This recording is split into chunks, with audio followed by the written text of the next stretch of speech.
Front Polisario és el moviment popular que lidera la lluita per l'alliberament de la totalitat del Sàhara Occidental.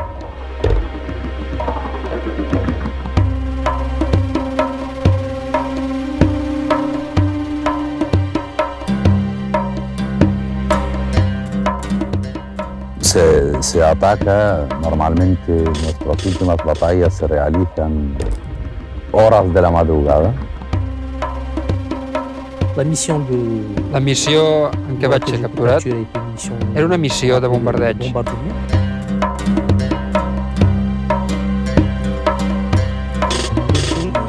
Se da cuenta realmente del rol que juega la mujer dentro de la sociedad saharaui.